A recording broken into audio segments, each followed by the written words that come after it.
my daughter, my son-in-law, and my grandchildren changed the concrete jungle of New York for the concrete jungle of Hong Kong. Very soon after they moved, I came to see them. My dearest grandson Jacob, 8 years old at that time, was my guide about this amazing city. I hadn't seen him for a year, and I enjoyed every moment of his company. We had so much fun together, walking around Hong Kong, visiting different places of interest, eating out. That day, we decided to go to the Ferris wheel and to have our lunch at the Star Ferry Pier with fish and chips and lemonade. Jacob's parents do not usually like him lemonade. Too sweet. But he liked lemonade so much, and I wanted to spoil him a little bit. I bought him the second one. We were chatting, eating, drinking our lemonade. To say that I was happy is to say nothing. I think that what people feel when they are in paradise. After lunch, we went to the Ferris wheel. We had to line for some 10, 15 minutes. There were quite a bit of people who wanted to take a ride too. Jacob was absolutely excited. Were you not, Jacob? Yes, of course.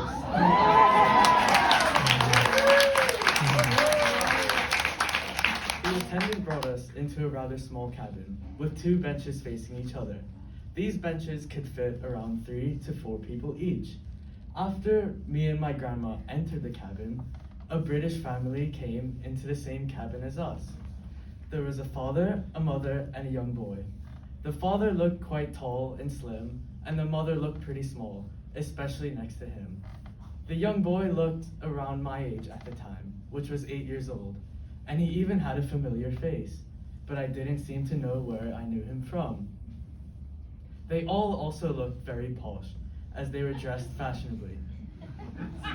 The ride did half a rotation, and we were at the very top of the whole ride.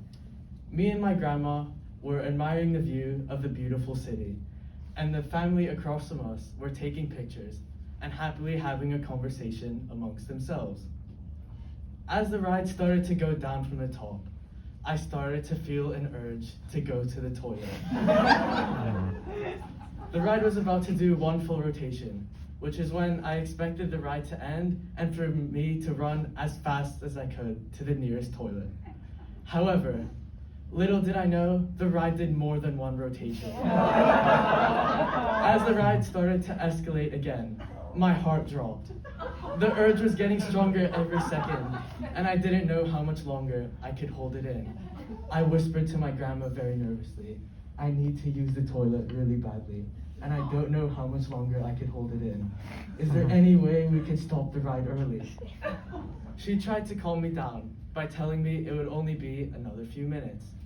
This worked for a few seconds, but for the next minute or two, as we were descending, I was trying my best not to panic and holding it in with all of my will.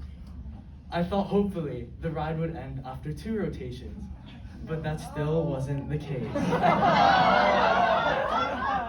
I felt very helpless and desperately asked my grandma again if there was any way to stop the ride early so I could use the toilet. The ride started to escalate again.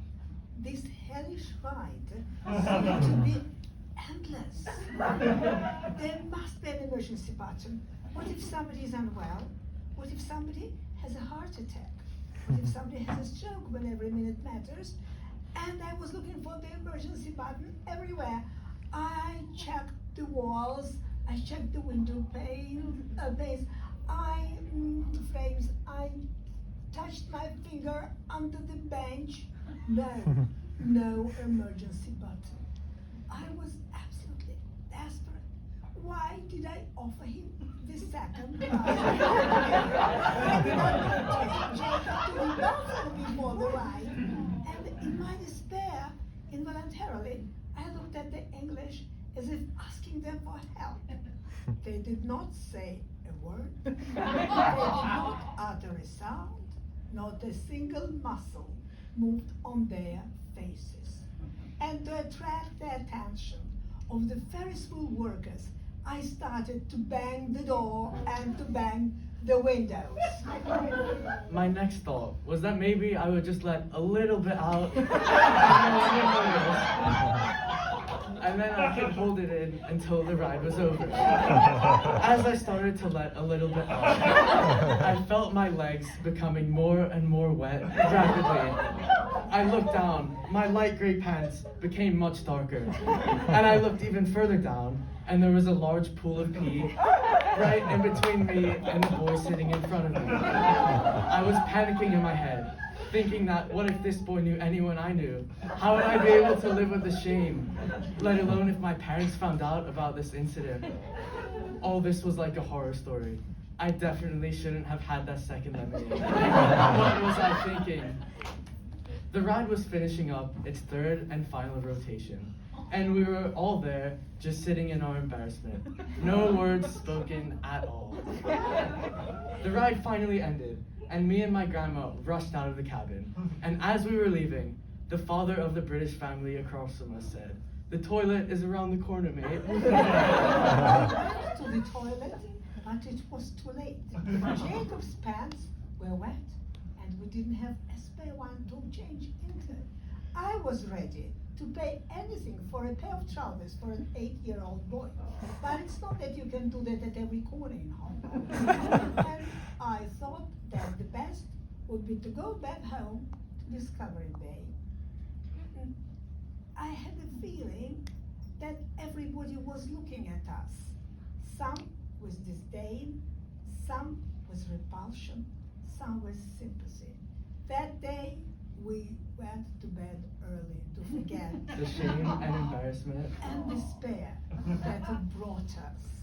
Now, when Jacob is 15, this PB horror story turned into a comedy, and we laugh a lot when we see it. This summer, we decided to refresh our memories. The attendant showed us into the cabin and said, "The emergency button is up there," and pointed to the ceiling.